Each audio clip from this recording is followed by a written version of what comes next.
The explosion came without warning. Captain Alex Reynolds felt her body lift and twist through the air as the Humvee disintegrated beneath her. The world transformed into a kaleidoscope of fire metal and screams. 8 soldiers, her soldiers. The faces of her team flashed before her. Johnson with his photos of newborn twins he'd never meet. Martinez singing country ballads off-key during night watch. Reyes clutching his rosary beads before each mission. Captain, stay with us. Alex jolted upright, sheets drenched in sweat, the phantom smell of burning diesel and blood still filling her nostrils. Her hand instinctively reached for the weapon that wasn't there, then touched the ragged scar running along her jawline, a permanent reminder of the IED that had ended her military career in Afghanistan. Just a dream. The same dream. Always the same. Outside, Montana's winter winds howled, rattling the windows of her grandmother's remote cabin. 3 months since Alex had moved here after her medical discharge, seeking isolation, in the one place she remembered feeling safe as a child. Margaret Reynolds' cabin stood nestled deep in the Bitterroot Mountains, miles from the nearest neighbor. Exactly what Alex needed.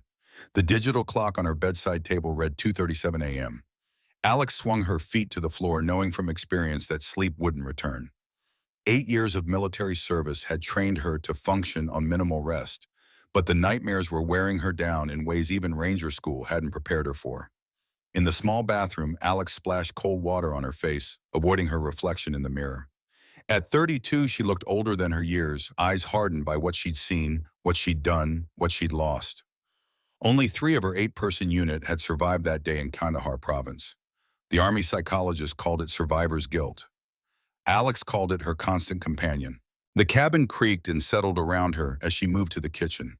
Her grandmother had left the property to Alex in her will last year, a final gift from a woman who'd lived nearly as solitary a life as Alex now sought.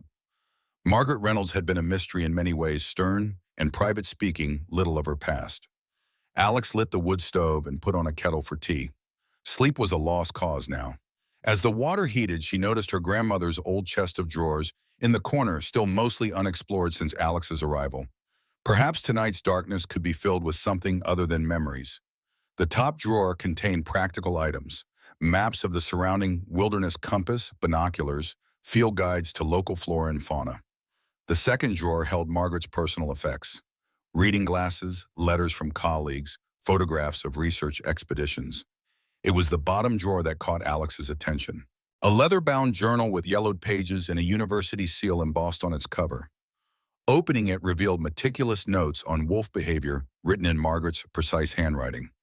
Alex hadn't known her grandmother was a wildlife biologist, though it explained the collection of scientific texts on the bookshelf. The journal documented years of field observations, focusing particularly on an unusual pack that roamed these mountains. Subject Case 7 demonstrates remarkable problem-solving abilities. One entry read, "Shows capacity for complex tool use unprecedented in canids. DNA analysis pending, but preliminary results suggest genetic anomalies consistent with program TW parameters." Alex flipped through more pages, finding references to something called Project Timber Wolf and notations about government funding that had been abruptly terminated in 1973. Tucked between the pages was a faded photograph. A younger Margaret standing beside a tall man in military dress uniform. They were smiling, her grandmother's expression more joyful than Alex had ever witnessed in person. The back of the photo bore a simple inscription, Margaret and Thomas, June 1968. The sudden, violent rattling of the cabin door jarred Alex from her reading. She froze, listening intently. It wasn't the wind. The sound was too deliberate, too desperate. Someone or something was trying to get in. Military instincts taking over, Alex reached for the tactical knife she kept nearby, moving silently toward the door. The scratching continued, growing weaker with each moment. Through the window, the porch light revealed nothing but swirling snow. Alex took a steadying breath, positioned her knife defensively, and cracked open the door. A mass of bloodied white and gray fur collapsed inward as the door swung open. Alex stepped back, knife raised, before recognizing the form of a large husky. The animal was grievously injured, its fur matted with blood and ice. Despite its condition, the dog raised its head slightly, revealing piercing steel blue eyes that seemed to look through Alex rather than at her. "Easy there," Alex whispered, lowering her knife. The dog attempted to stand, then collapsed again with a whimper that twisted something in Alex's chest. Without further hesitation, she set aside her weapon and carefully lifted the animal. It was shockingly light for its size, dehydrated, and likely starving. Inside, Alex cleared the kitchen table and laid out clean towels. Her combat medical training took over. Assess, stabilize, treat. The dog remained unnaturally still as she worked those intelligent eyes following her every movement. As Alex cleaned away blood and melting ice from its fur, the extent of the injuries became clear. Deep puncture wounds on the flanks and shoulders suggested an attack by a larger predator wolf or mountain lion, but other injuries sent a chill down her spine. Perfectly straight incisions on the animal's left side cauterized burns around its neck, and what appeared to be needle marks in a precise pattern. These weren't made by any animal. Alex murmured, anger building as she worked. "Someone did this to you." The dog watched her, its gaze unnervingly cognizant. Alex applied antiseptic to the wounds, bandaged what she could, and administered antibiotics from her own medical kit. Throughout the procedure, the dog remained stoic, flinching only when she treated the deepest punctures. While cleaning the neck wounds, Alex discovered a worn leather collar nearly hidden by matted fur. A small metal tag hung from it, bearing a single word, Shadow. "Shadow," Alex said aloud. The dog's ears twitched at the sound. "Is that your name?" The animal blinked slowly, deliberately, in what seemed like confirmation. "Well, Shadow, you picked the right door to scratch on. I've patched up worse in the field." The irony wasn't lost on her. She'd come to this isolated cabin to escape human connection, only to find herself talking to an injured dog as if it could understand. By dawn, Shadow was sleeping on a makeshift bed of blankets near the wood stove. Alex watched the steady rise and fall of the dog's chest, wondering where it had come from and how it had survived both its injuries and the blizzard to reach her cabin. As morning light filtered through the windows, Alex's satellite phone buzzed, a rare intrusion in her self-imposed exile. The screen displayed Torres J. Alex hesitated before answering. "Torres, Reynolds. Jesus, you're a hard woman to track down." Staff Sergeant James Torres had been one of only 2 others to survive the IED attack. His voice carried the same tension it had since that day, the sound of a man carrying too many ghosts. "That's the point of disappearing to the middle of nowhere, Torres." "What's going on?" "Been digging into what happened to us in Kandahar." His voice dropped lower. "Things are not adding up, Captain. That IED, the intel we had, I don't think it was insurgents." Alex glanced at Shadow, who had awakened and was watching her intently. "Torres, we've been through this," he interrupted. "Someone set us up, Reynolds. I've got documents, things that don't match the official report. Johnson's widow got some of his personal effects back last month, including his field notebook. The coordinates he recorded before the hit don't match where we were sent." A chill ran down Alex's spine that had nothing to do with the Montana winter. "What are you saying exactly?" "I'm saying someone wanted us in that exact location at that exact time. And I think I know why. I'm sending you everything I found. Secure channel like the old days." Before Alex could respond, Shadow suddenly stood, ears alert, and moved to the window facing the dense forest behind the cabin. The dog's posture had changed completely, rigid, focused, a low whine building in his throat. "I've got to go," Alex told Torres. "Send what you have. I'll look at it." After ending the call, she approached Shadow, noting the animal's fixed gaze into the wilderness. "What is it, boy? What do you see out there?" Over the next 3 days, Alex watched in astonishment as Shadow recovered with remarkable speed. By the second morning, the dog was moving around the cabin without assistance, the deep puncture wounds already showing signs of healing that should have taken weeks, not days. Shadow's behavior proved equally unusual. The husky seemed to understand complex instructions without training, responded to conversational speech rather than commands, and displayed problem-solving abilities Alex had never witnessed in any animal. When she accidentally dropped her pocket knife behind a heavy bookcase, Shadow immediately retrieved a stick from the woodpile and used it to fish out the knife. "You're not an ordinary mutt, are you?" Alex mused as Shadow brought the recovered knife handle first. Shadow's eyes, that uncanny steel blue, seemed to hold secrets Alex couldn't begin to fathom. Most peculiar was the dog's fascination with the forest. Shadow spent hours at the windows, particularly the one facing deeper into the wilderness, whining softly and occasionally pawing at the glass. When Alex took him outside for brief walks, he always tried to lead her toward the tree line before reluctantly returning to the cabin. On the third evening, while Shadow dozed by the fire, Alex examined the dog's collar more carefully. The leather was weathered but of high quality, hand-tooled with a subtle pattern that looked military in origin. The metal tag bearing the name Shadow was stainless steel rather than the aluminum of typical pet tags. As she turned the collar in her hands, Alex felt an unusual stiffness in one section. Closer inspection revealed a nearly invisible seam. Using her pocket knife, she carefully opened the hidden compartment and discovered a small electronic device nestled within no larger than a quarter, but unmistakably sophisticated. What the hell, Alex muttered, examining the device. It resembled tracking beacons she'd seen in special operations, but more advanced with a tiny switch currently in the off position. Shadow had awakened and was watching her intently, head tilted in apparent curiosity. "Someone went to a lot of trouble with you," Alex told the dog, carefully replacing the device in its hiding place. She decided to leave it off for now, uncertain who might be tracking the signal. Later that night, Torres's promised files arrived on her secure satellite connection. Alex spent hours reviewing them. Mission logs with discrepancies, medical reports with inconsistencies, and most disturbing evidence that their unit had been deliberately sent into a trap. Torres had highlighted a name that appeared repeatedly in the classified documents, Project Timberwolf. Alex froze, remembering the same phrase from her grandmother's journal. It couldn't be coincidence. She returned to Margaret's bottom drawer, retrieving the journal and several folders she hadn't yet examined. One contained topographical maps of the surrounding wilderness with locations carefully marked and annotated with dates spanning decades. A section approximately 2 hours' hike from the cabin was circled in red with TW7 1968-1973 written beside it in Margaret's precise handwriting. Alex's search was interrupted by a plaintive whine. Shadow stood at the cabin door, posture rigid with urgency, looking back at Alex and then at the door in an unmistakable request. "You need to go out," Shadow barked at once, the first vocal sound Alex had heard from him since his arrival. She opened the door, expecting Shadow to relieve himself nearby, as he had on previous occasions. Instead, the dog bounded into the snow, stopping at the edge of the tree line, then looking back expectantly. "Not tonight, boy," Alex called. "It's freezing out there." Shadow remained at the forest edge, whining with increasing desperation. When Alex tried to coax him back inside, he retreated further, only to return when she gave up and headed back to the cabin. This pattern repeated over the next 2 days, Shadow becoming increasingly agitated, attempting to lead Alex into the forest, growing more insistent with each passing hour. Simultaneously, Alex dove deeper into Margaret's research, discovering increasingly strange observations about wolves with unusual cognitive abilities and references to genetic experiments conducted during the Vietnam era.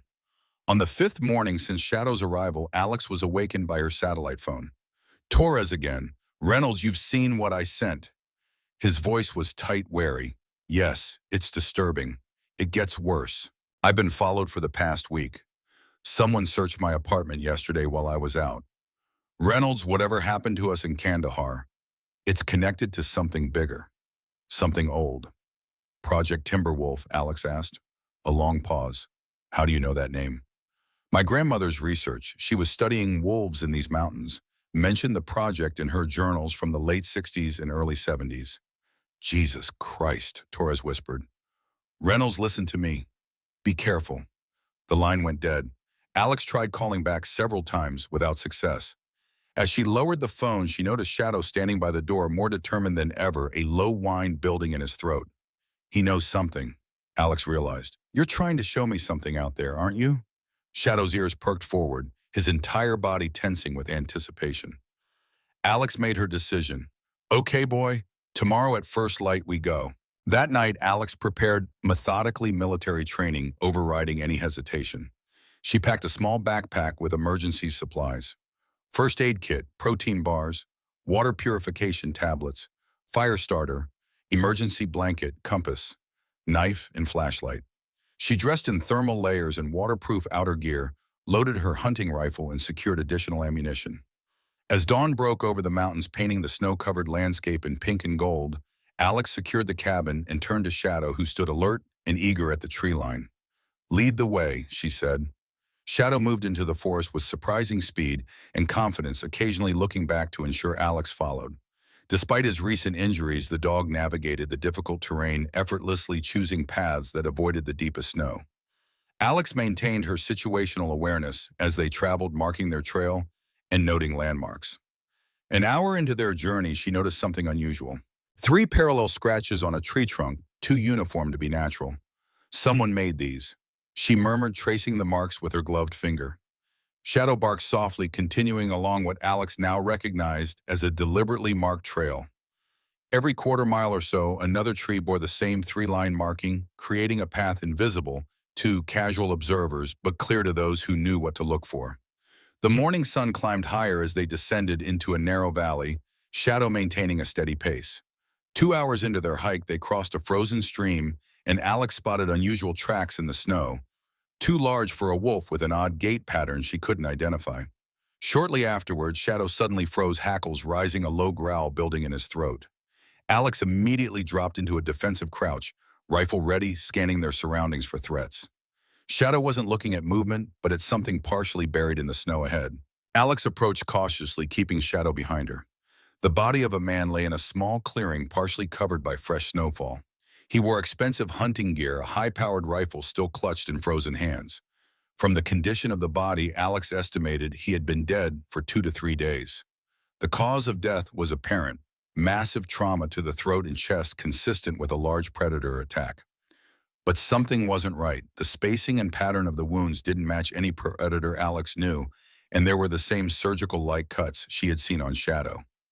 Searching the man's pockets, Alex found identification. Frank Delgado, 53, from Bozeman. A hunting license and guide's permit indicated he was legally in the area, though the permit was for regions several miles south. "What were you doing all the way out here alone?" Alex wondered aloud. As she examined the body more closely, Alex discovered a small notebook in an inside pocket. The pages contained cryptic notations about animal movements, grid coordinates, and repeated references to TW specimens and night activity in Sector 7. Shadow suddenly tensed again, head swiveling toward the dense forest to their east. Before Alex could react, the dog took off at full speed, disappearing among the trees.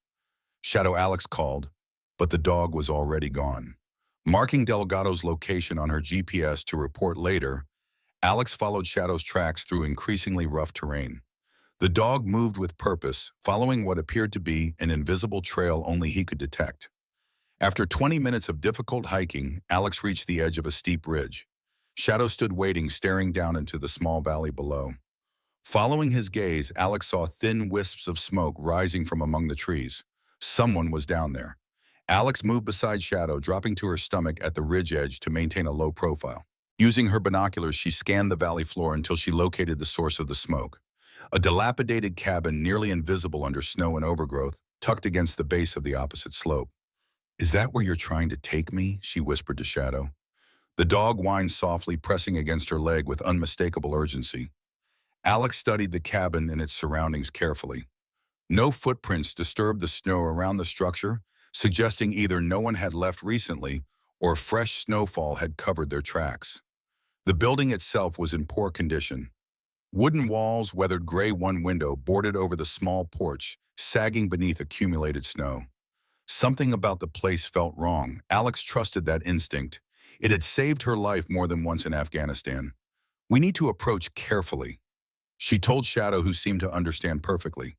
They descended the ridge cautiously, using the tree line for cover. As they drew closer to the cabin, Shadow's behavior changed dramatically. His ears were forward, tail wagging tentatively, but Alex also noted the tension in his body, anticipation mixed with what appeared to be apprehension. "You know this place," she realized, crouching beside the dog. Shadow whined softly, pressing against her leg, before taking several tentative steps toward the cabin. They circled the structure from a distance, Alex scanning for any signs of threat or surveillance. The cabin had a single door and two windows, one boarded up, the other covered from inside with what looked like a blanket. A rickety chimney released thin smoke, indicating someone was inside. As they approached the front of the building, Alex noticed something that made her blood run cold. A heavy chain wrapped around the door handles, secured with a rusted padlock. "Someone's locked in." She breathed, understanding dawning. Shadow barked sharply, abandoning caution and rushing to the door, scratching frantically at the wood. Alex followed quickly, examining the lock. It was old and weathered, but still functional. She reached into her pack for the multi-tool she always carried. "Stand back, Shadow." She instructed working on the lock with practiced movements. Years of military training had taught her various skills, including defeating simple security measures. After several tense minutes, the lock gave way with a definitive click. She unwound the chain, letting it fall silently to the snow. Shadow pushed forward immediately, nose against the door seam, whining with increasing urgency. Alex drew her knife, pushed Shadow gently aside, and slowly opened the door, wincing at the creak of rusted hinges. The cabin's interior was dim and cold, despite a small fire dying in the stone fireplace. The air carried the unmistakable scent of neglect and illness. The main room was sparsely furnished. A rickety table with one chair, a shelf with few supplies, a worn sofa with springs showing through torn upholstery. "Hello," Alex called softly, stepping inside with Shadow at her heels.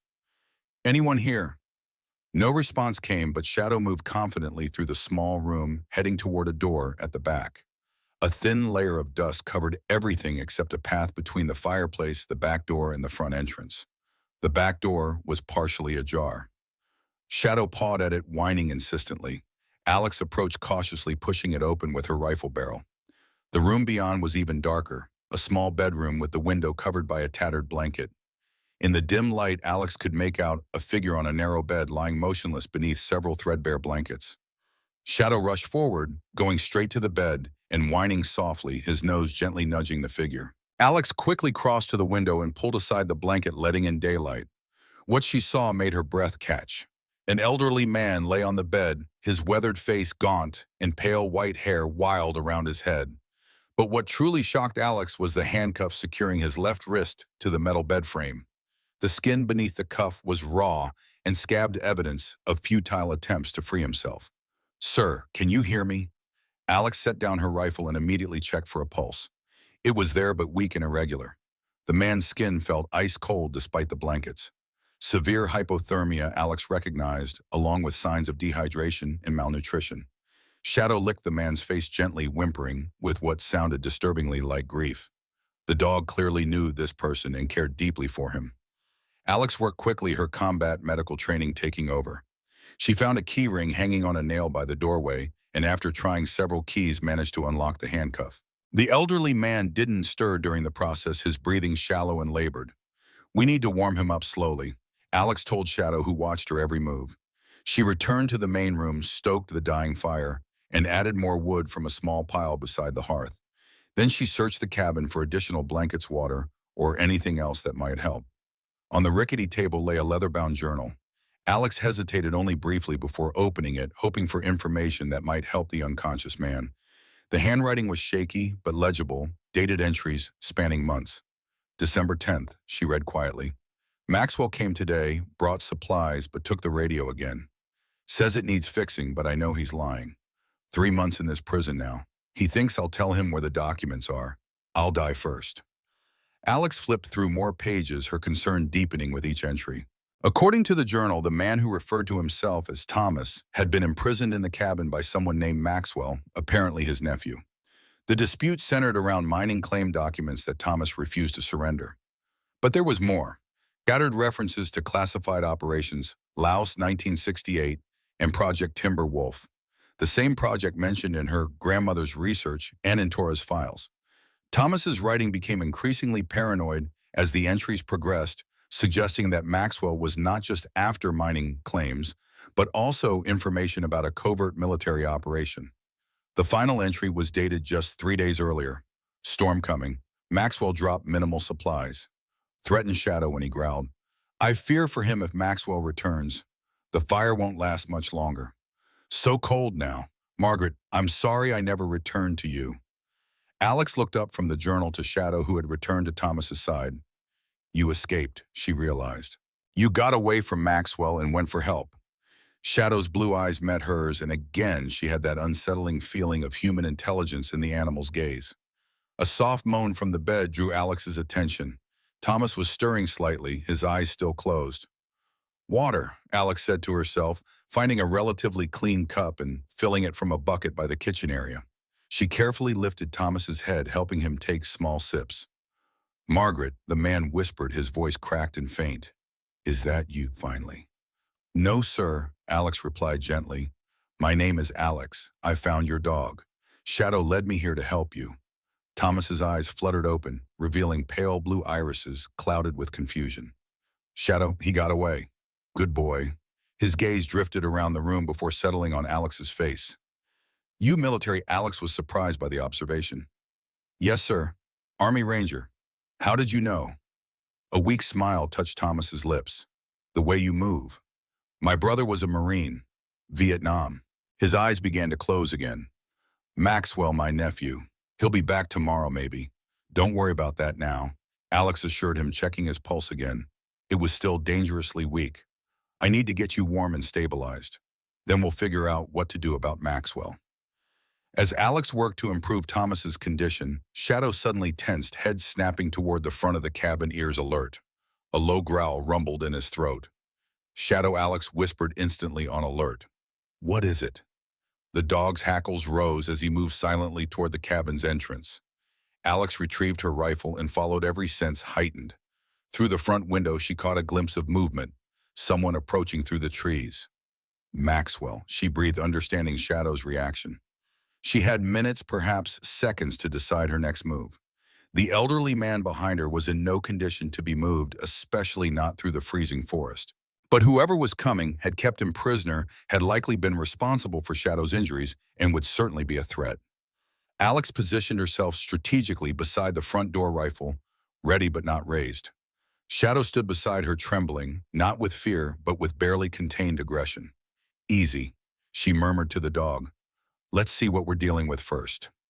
Footsteps crunched in the snow, approaching the cabin door. Alex took a deep breath, steadying herself as she had countless times in combat situations. The door handle turned slowly, and Alex readied herself for confrontation. The door swung open, letting in a blast of cold air. A middle-aged man stepped inside, stamping snow from his boots. He wore expensive-looking winter gear and carried a small pack, his bearded face ruddy from the cold. He hadn't noticed Alex yet, his attention on removing his gloves. The moment his scent filled the cabin, Shadow's restraint vanished. The husky lunged forward with a ferocious snarl, teeth bared.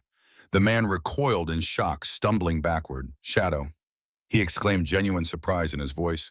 How the hell I wouldn't move if I were you, Alex interrupted, stepping into view with her rifle held at low ready. The dog seems to have strong opinions about you. The man froze, his eyes darting between Alex, the growling husky, and the rifle. Who are you? He demanded, attempting to sound authoritative despite his obvious alarm. What are you doing in my cabin? Your cabin? Alex kept her voice neutral, watching his reactions carefully. According to the man handcuffed to the bed back there, that might be debatable.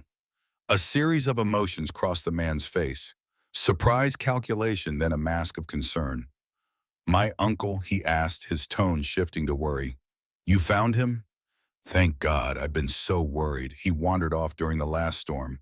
He has dementia. Gets confused easily. Alex didn't lower her rifle. Dementia patients don't usually need to be handcuffed to their beds. The man Maxwell, she presumed, sighed heavily, as if dealing with a misunderstanding. Look, I don't know what he's told you, but my uncle has episodes. He becomes violent, might hurt himself. The restraint is for his own safety. Shadow's growling intensified, taking a step toward Maxwell, who edged back toward the door. Call off your dog, Maxwell said, a hint of fear breaking through his composed facade. He's not my dog, Alex replied calmly. He's your uncle's dog, from what I gather. And he seems to have a pretty clear memory of how he got those injuries. Maxwell's eyes narrowed slightly. I don't know what you're talking about. The cuts and burns on Shadow weren't from wildlife. Alex set her finger resting alongside the rifle's trigger guard, not on the trigger itself. Disciplined, but ready. Someone tortured him recently. Maxwell raised his hands in a placating gesture. Look, I don't know who you are or what you think is happening here, but you've got it all wrong. My Uncle Thomas is a sick man who needs care and medication. I come up here every few days to check on him, bring supplies. Whatever he's told you is part of his delusions. He hasn't told me much, Alex admitted, but his journal has been quite informative. Maxwell's expression tightened imperceptibly. Journal, he's always writing nonsense. Part of his condition. Alex decided to push. The mining claim documents seem pretty specific for a delusion. So does Project Timberwolf. Maxwell's carefully constructed facade cracked. His eyes hardened, and he dropped the concerned nephew act entirely. "You have no idea what you're involved in," he said coldly. "This is a family matter. Why don't you just leave now? Forget what you've seen, and I'll take care of my uncle." "The way you've been taking care of him so far," Alex challenged. "He's suffering from severe hypothermia, malnutrition, and the physical effects of being restrained against his will. As for leaving, that's not happening." Maxwell's hand moved slowly toward his jacket pocket. "I really think you should reconsider." Alex raised her rifle slightly, a clear warning. "Don't." But Maxwell was already pulling a pistol from his pocket. Alex reacted instantly, her military training taking over. She surged forward, using the rifle barrel to knock his arm upward as the pistol discharged the bullet, splintering the cabin's wooden ceiling. In the same fluid motion, she drove her shoulder into his chest, slamming him against the doorframe. Shadow leapt into action, clamping his jaws around Maxwell's wrist. The man cried out in pain, dropping the pistol. Alex kicked it across the floor, then used her rifle as a barrier, pressing the barrel horizontally against Maxwell's throat to pin him to the wall. "Shadow, enough," she commanded. And surprisingly, the dog released his grip, though he remained vigilantly at Alex's side, hackles raised. "You've just made a terrible mistake." Maxwell spat blood dripping from the puncture wounds in his wrist. "I don't think so," Alex replied coolly. "Now here's what's going to happen. You are going to sit down and explain exactly what's going on here, why you've imprisoned your uncle, what these mining documents are, and why they're worth torturing an old man and his dog over." Maxwell glared but said nothing. Alex increased the pressure on his throat slightly. Not enough to choke him, just enough to make her point clear. "Fine," he finally grunted. "The chair. I'll talk." Alex backed away cautiously, keeping the rifle trained on him as he moved to the single chair by the table. Shadow positioned himself between Maxwell and the bedroom door, a living barrier protecting Thomas. "Start talking," Alex ordered, remaining standing. Maxwell dabbed at his bleeding wrist with a handkerchief, his eyes cold with calculation. "My uncle has something that belongs to my family. Documents proving ownership of mining claims in these mountains. Gold was discovered on the property decades ago, but the mine was thought to be played out. New technology has revealed there is at least $20 million of accessible gold still there. And let me guess you want it all for yourself," Alex surmised. Maxwell's mouth twisted. "It's my birthright. My father was the one who developed the property, who built the original mining operation. Thomas was just a silent partner who contributed nothing but initial capital. So kidnap and torture seemed like reasonable negotiation tactics." Alex's disgust was evident. "You don't understand how stubborn he is," Maxwell snapped. "All he had to do was sign over his interest or tell me where he hid the original claim documents. The legal copies were destroyed in a courthouse fire years ago. Without the originals, the claim reverts to the state. With them, the mineral rights are worth millions. And that justifies what you did to him." "To his dog?" Alex questioned incredulously. Maxwell's expression darkened. "That mutt attacked me when I first brought Thomas here. I defended myself." He glanced at Shadow with undisguised hatred. "Thought I'd dealt with him permanently. Should have finished the job." Shadow growled in response, and Alex felt a surge of protective anger. "You're admitting to kidnapping, assault, animal abuse, imprisonment, and now attempted murder," she said, nodding toward the pistol on the floor. "That's quite a confession." A malicious smile spread across Maxwell's face. "And who exactly are you going to tell?" "We're miles from anywhere. No phone service. No one knows you're here." He leaned forward slightly. "You really should have minded your own business." "Soldier girl." The taunt didn't faze Alex. She'd heard worse from insurgents in actual war zones. From the bedroom, Thomas called weakly. "Alex, don't trust him. The documents. He can't find them. It's not just the gold. He knows about Laos." Maxwell stood suddenly. "Where are they, you stubborn old fool?" he shouted toward the bedroom. Alex immediately raised her rifle again. "Sit down." Instead, Maxwell lunged for something on the shelf beside him. A kerosene lantern. "Last chance," he snarled, holding the lantern aloft. "Let me talk to my uncle alone, or I burn this place to the ground with all of us in it." "You're bluffing," Alex said, but uncertainty crept in. The man's eyes held the desperate gleam of someone with nothing to lose. "Try me," Maxwell challenged, producing a lighter from his pocket. What happened next unfolded in seconds. Maxwell flickered the lighter and Alex moved to disarm him. Shadow launched himself at Maxwell's legs, throwing off his balance. The lantern fell smashing against the floor. Flames erupted instantly, catching on the aged, dry wooden planks. "Now look what you've done," Maxwell shouted, kicking at Shadow and scrambling toward the pistol still on the floor. Alex had to make a split-second decision. The fire was spreading rapidly, feeding on decades-old timber and kerosene. Maxwell was diving for the weapon, and Thomas was still helplessly bedridden in the next room. She chose Thomas. Leaving Maxwell to his desperate grab, Alex rushed to the bedroom where Shadow had already returned to the old man's side. "We need to move now," she told Thomas, who was struggling to sit up. The flames were already licking at the doorframe between room, smoke beginning to fill the cabin. "I can't. Too weak," Thomas gasped, falling back against the thin pillow. Alex acted decisively, pulling a survival blanket from her pack and wrapping it around the frail man. "I'm going to carry you," she explained, already positioning herself to lift him. "Shadow will lead us out."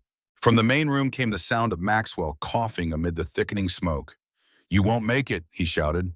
"Help me put out the fire." Instead, Alex ignored him, carefully lifting Thomas in a fireman's carry. Despite his age, he was alarmingly light evidence of the neglect he'd suffered. "Shadow door," she commanded, and the husky immediately moved toward the cabin's front entrance. The main room was now engulfed in flames, dark smoke billowing toward the ceiling. Through the haze, Alex could see Maxwell frantically trying to beat back the fire with his jacket, the pistol apparently forgotten in his panic. "The documents," Thomas suddenly cried, his voice stronger than before. "In my boot, left boot." Alex didn't have time to process this. She moved as quickly as she could toward the exit, following Shadow through the smoke. The heat was intense, singeing her eyebrows and burning her lungs with each breath.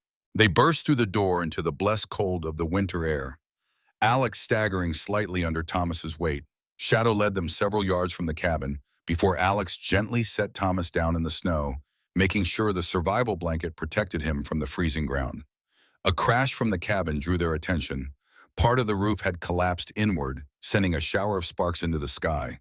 The entire structure was now consumed by flames, illuminating the clearing with hellish orange light. "Maxwell." Thomas whispered, his eyes fixed on the burning cabin. As if in answer, a figure stumbled from the doorway, clothes smoldering. Maxwell fell to his knees in the snow, beating at the embers on his jacket. He was alive, but clearly injured. As Shadow's collar had hidden that tracking device, Thomas had hidden documents in his boot that would set into motion a revelation spanning decades, connecting a covert military program to the attack on Alex's unit in Afghanistan, linking the past to the present in ways she could never have imagined. Sometimes the only way to spring a trap was to set it off deliberately. Shadow looked up at her, those intelligent blue eyes reflecting the firelight, and Alex had the distinct impression that the dog approved of her decision. Whatever mysteries lay hidden in these mountains, whatever secrets from the past connected her grandmother to this strange old man and his extraordinary dog, Alex, would uncover them all. The truth, like the smoke rising from the burning cabin, would no longer remain buried in these forgotten lands. The hospital in Missoula was a blur of activity.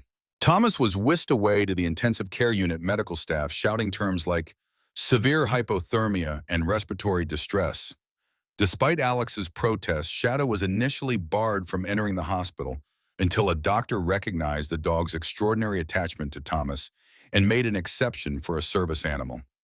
Alex found herself in a small waiting room, still clutching her rifle, until a sympathetic sheriff's deputy gently suggested she might want to secure it in his patrol vehicle. She agreed, but kept the documents from Thomas's boot hidden in her jacket. Miss Reynolds, a doctor in scrubs, approached, clipboard in hand. "I'm Dr. Reeves, attending physician for Mr. Wright." "How is he?" Alex asked Shadow at her heels.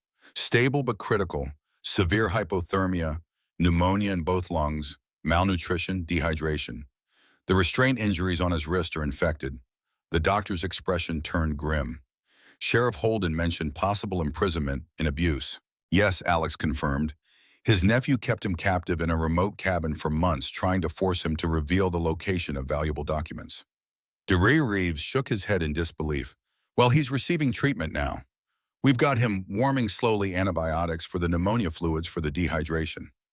He glanced down at Shadow. He asked about his dog when he was briefly conscious. Said the name Shadow. Shadow's ears perked up at the sound of his name. "This is Shadow," Alex said. "He escaped somehow and found me." led me back to rescue Thomas. The doctor looked at the husky with newfound respect. Remarkable animal. He hesitated, then added, Mr. Wright also mentioned someone named Margaret Reynolds. He seemed quite emotional about it. Margaret Reynolds was my grandmother, Alex explained. Apparently, she and Thomas were engaged before he went to Vietnam. He was reported killed in action, but was actually a POW. By the time he returned, years later, she was gone. Reeves's expression softened. A sad story. When can I see him again? He'll be in ICU for at least 24 hours. You're welcome to wait, but it might be better if you got some rest yourself. You look exhausted. Before Alex could respond, the waiting room doors opened and Sheriff Holden entered, accompanied by a uniformed deputy. The sheriff was an older man with a weathered face and shrewd eyes. Captain Reynolds, he greeted her respectfully. I'd like to get your official statement about tonight's events when you're ready. Alex straightened, pushing aside her exhaustion. Of course. We've secured a suspect. Maxwell Wright, the sheriff continued. He's being treated for animal bites and burns under guard. Then he'll be formally charged. The initial charges include kidnapping, false imprisonment, animal cruelty assault, and attempted murder, based on your account and the evidence at the scene. There are also the mining claim documents, Alex said, reaching into her pocket. Thomas said these were what Maxwell was after. They prove ownership of valuable mineral rights. She handed the yellowed papers to the sheriff, who examined them briefly before placing them in an evidence bag. We'll have these authenticated. They could establish motive. The sheriff studied Alex with renewed interest. You mentioned your grandmother was Margaret Reynolds, one of the names on these documents. Alex nodded. Yes, I just learned about the connection tonight. Thomas and my grandmother apparently owned the claim jointly before he went to Vietnam in 1968. The sheriff's eyebrows rose. Thomas Wright? I thought the name sounded familiar. There was quite a story about him back in the day. Declared dead in Vietnam, then turned up alive years later. By then, his fiancée had left town. Fiancé Alex repeated the word landing like a physical impact. They were engaged, the sheriff nodded. If it's the same Thomas Wright, town history before my time, but my father was sheriff back then. He used to tell the story. Another piece of the puzzle fell into place. Not just a romance, but an engagement broken by the cruelty of war and mistaken death notifications. Alex thought again of her grandmother living alone all those years in her cabin, never speaking of this part of her past. Captain Reynolds, the sheriff said, bringing her back to the present, we can take your statement tomorrow after you've rested. You look dead on your feet, if you don't mind my saying. Alex managed a tired smile. Thank you, I am pretty exhausted. Do you have a place to stay in town? The deputy asked. Alex hadn't considered that. Her grandmother's cabin was too far to reach tonight, especially in her current state. There's a motel across from the hospital that allows pets, the sheriff offered, glancing at Shadow. Deputies use it when we need to stay close to the hospital for a case. I can arrange a room. That would be appreciated. Alex acknowledged, suddenly overwhelmed by the thought of a hot shower and real bed. While the deputy made the arrangements, Alex found herself wondering about something the sheriff had mentioned. You said my grandmother left town after Thomas was reported killed. Do you know where she went? The sheriff considered this. Not specifically. Left in the early 70s from what I understand. Came back about 20 years ago and bought that cabin of hers. Kept to herself mostly. 20 years. Her grandmother had returned to the area where she'd once been engaged, living as a recluse in a remote cabin. Had she been looking for closure, or perhaps, on some level still, hoping the motel room was basic but clean? Alex showered away the smoke, sweat, and woodland grime, then collapsed onto the bed. Shadow jumped up beside her, curling against her side. Despite her physical exhaustion, Alex's mind continued to race with everything she'd learned. Shadow eventually pressed his cold nose against her hand, as if sensing her turmoil. I wonder if she ever knew he survived, Alex murmured, scratching behind Shadow's ears. Or if she died still believing he was lost in Vietnam. Shadow sighed deeply, resting his head on her arm. My tough, independent grandmother was actually engaged, once had a whole life planned. Alex stared at the ceiling. Then war took it all away. An unexpected parallel struck her. Her own military service had changed her trajectory too, had left her scarred both physically and emotionally. She'd come to her grandmother's cabin seeking isolation just as Margaret had decades before. History repeating, she whispered. Shadow licked her hand once as if in agreement or consolation. The next morning brought new clarity and a sense of purpose Alex hadn't felt since before the IED explosion that ended her military career. After giving her formal statement to Sheriff Holden, she returned to the hospital to check on Thomas. The ICU nurse informed her that his condition had stabilized overnight, though he remained critical. "He's awake now," the nurse added, "asking for you and his dog." Alex and Shadow were allowed into Thomas's room for a brief visit.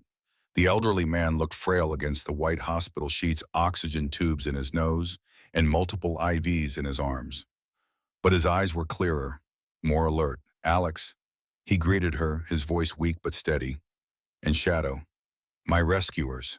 How are you feeling?" Alex asked, taking the chair beside his bed. Shadow immediately positioned himself where Thomas could reach him, the dog's chin resting on the mattress edge. "Better than yesterday," Thomas managed a faint smile. "The doctors say you saved my life. Got me here just in time." "Shadow deserves the credit," Alex replied. "I'd never have found you without him." Thomas's hand found Shadow's fur, stroking weakly. "He's extraordinary. Always has been." His gaze shifted to Alex's face. "You look so much like her." Same determination in the eyes. "The sheriff tells me you and my grandmother were engaged," Alex said gently. Thomas closed his eyes briefly, pain crossing his features. "Yes, had it all planned out. Small wedding in spring of '69. House in town, family eventually." He looked at Alex again. "Then I went to serve my country." "What happened in Laos?" Alex asked. "The real story." Thomas glanced toward the door to ensure they were alone. "Special operations officially. We were never there. My team was testing experimental equipment, gear developed through Project Timberwolf. The project discovered that specially trained dogs could perceive and transmit information in ways we hadn't imagined. The military wanted to replicate it, create devices that could intercept these communications, perhaps even manipulate them." Alex thought of Shadow and his remarkable abilities. "That's why the project was shut down. Ethical concerns partly," Thomas admitted, "but also fear. What we created was evolving beyond our control. Some of the test subjects escaped during a transfer operation. They bred with local wolf populations. The results were unexpected. The pack in the forest," Alex realized.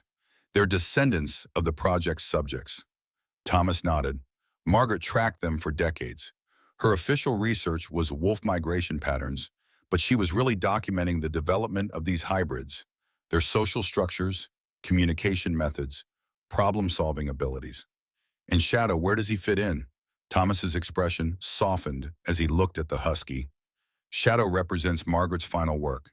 She theorized that with the right breeding program, she could create a bridge, a canine with the enhanced abilities of the hybrids, but the social bonding instincts of domestic dogs, a mediator between species." Alex studied Shadow with newfound wonder. "So when he found me at the cabin, it wasn't coincidence," Thomas confirmed. "After I was captured by Maxwell, Shadow escaped. He didn't just run randomly. He went looking for help specifically for you. But how would he know about me? Margaret's scent would be all over that cabin. Shadow recognized it, connected it to you, her blood relative. These animals perceive connections we can barely comprehend." The pieces began to fall into place for Alex. Shadow's extraordinary intelligence, his ability to lead her directly to Thomas, the way the forest pack had protected them. "There's more," Thomas said, his voice dropping lower. "The microfilm I hid with the mining documents. It contains evidence connecting Project Timberwolf to current military operations, including what happened to your unit in Afghanistan." Alex felt her pulse quicken. "How some of the project's research was continued secretly by private contractors. Communication disruption technology based on our findings. It can interfere with electronic signals, create false readings. Your unit was testing new guidance systems that day." "Weren't?" "Yes," Alex nodded slowly, the horrific realization dawning. "Our equipment showed the route was clear, but the IED was exactly where you were directed." Thomas finished, "Not by insurgents, but by someone testing the limits of the technology, seeing if they could override military communications without detection." The implications staggered Alex. Her unit hadn't been targeted specifically. They were simply test subjects in an experiment, just as Thomas had been decades earlier. "The people who took me," Thomas continued, "aren't just after the mining rights or the old project records. They want to bury any connection between what happened then and what's happening now." North Star Technologies is a shell company for defense contractors developing the next generation of these technologies. Before Alex could process this, Shadow suddenly tensed ears forward, attention fixed on the door. A moment later, a nurse entered with medication for Thomas. "Sorry to interrupt," she said cheerfully, "but it's time for Mr. Wright's antibiotics." Alex noticed Shadow's continued alertness, his eyes tracking the nurse's every movement. "Something wasn't right. I don't recognize you," Alex said carefully. "Are you new on this floor?" The nurse's smile remained fixed as she prepared a syringe. "Just filling in today. Short-staffed, you know." Shadow's hackles rose, a low growl building in his throat. "I don't think you're supposed to be here," Alex said, rising slowly from her chair. The nurse moved with surprising speed, the syringe now aimed not at Thomas's avor, but at Alex. Shadow launched himself forward, clamping his jaws around the attacker's wrist.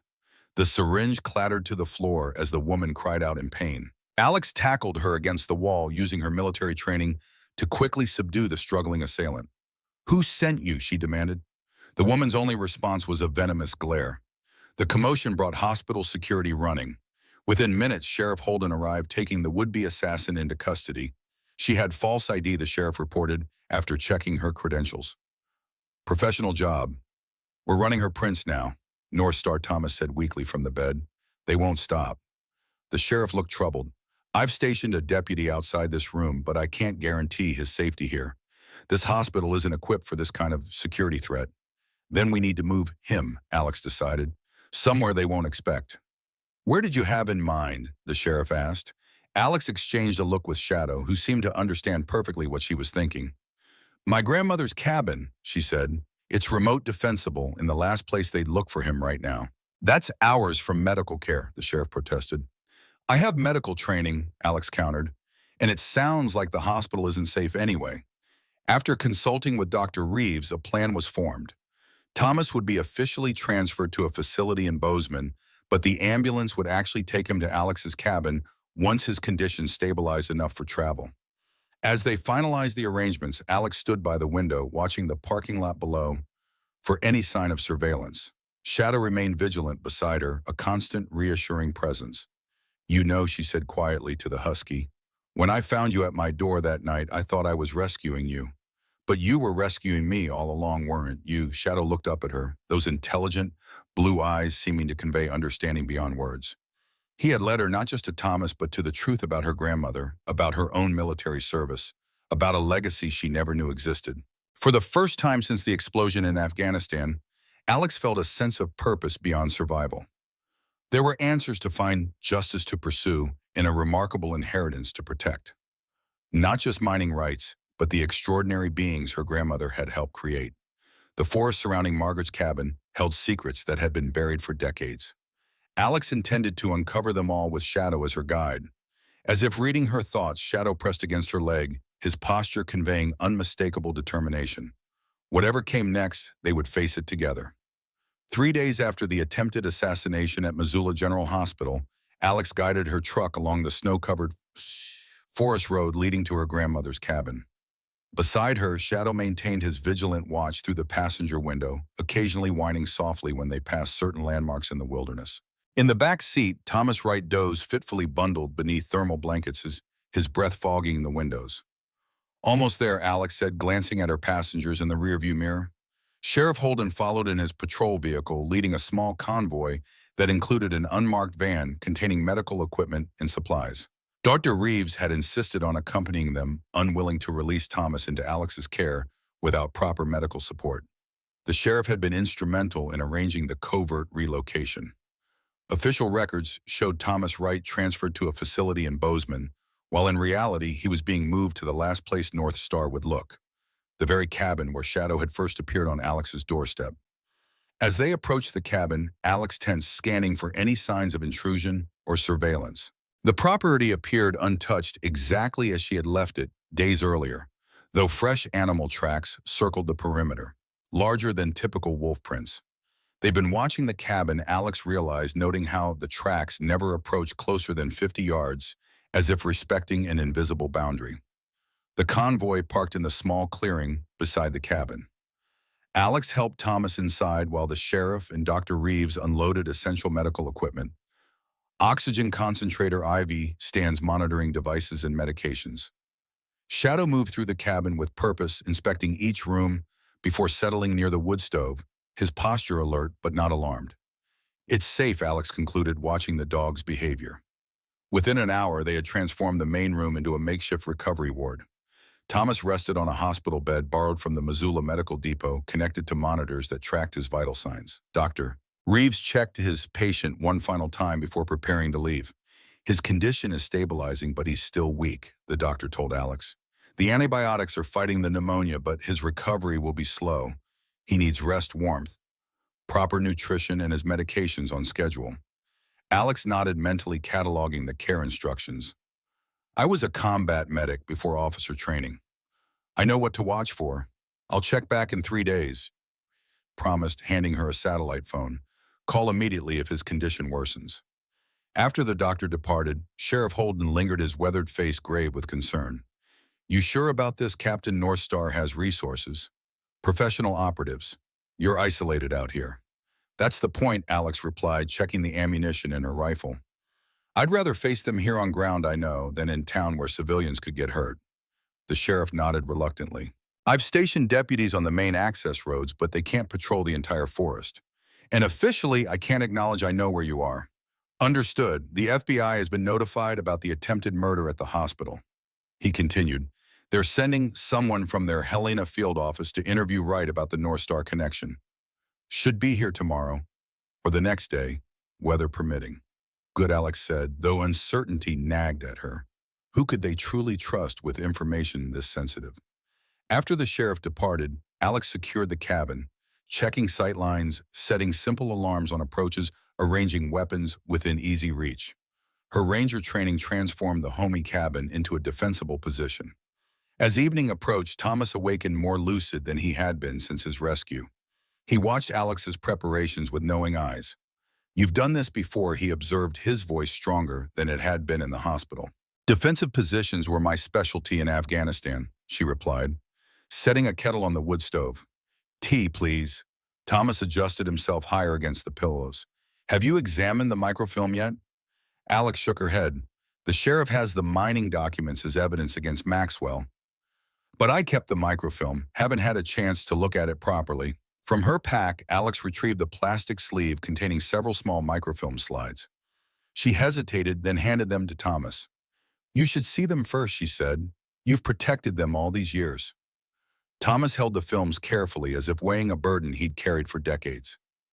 I need a viewer. Alex searched through her grandmother's belongings until she found an old microfilm reader tucked away in a storage chest. Further evidence of Margaret's connection to Thomas's past. She set it up on the table beside Thomas's bed. The first slide contained military documents stamped with security classifications that should have expired decades ago. Project Timberwolf appeared prominently in the headers alongside technical specifications for canine subjects, genetic modifications, and behavioral conditioning protocols.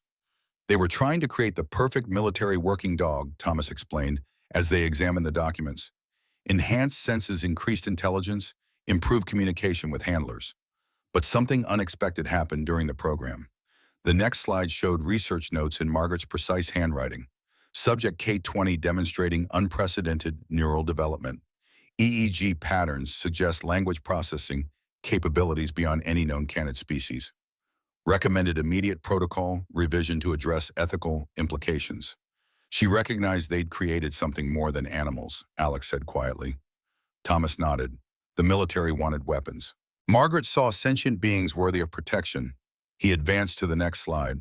This is what got me sent to Laos. The document detailed Operation Whisper, a classified mission to test communication disruption technology based on Project Timberwolf research.